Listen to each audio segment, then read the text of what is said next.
সাধারণত মেয়েদের দেখা যায় স্বজাতিতে অসহানুভূতি ও উপেক্ষা, আর এর অনুসরণ করে দোষ দৃষ্টি, ঈর্ষা প্রবণতা, আক্রোশ ও পরশ্রী কাতরতা। আর তার ফলে অন্যের অপ্রতিষ্ঠা আনতে গিয়ে নিজের প্রতিষ্ঠাকেও নষ্ট করে ফেলে। তুমি কখনো এমনতর হয়েও না।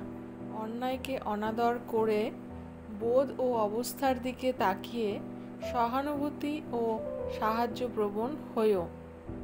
খ্যাতি তোমাকে পরিচর্যা করবে, সন্দেহ নেই। পরমার বাণী।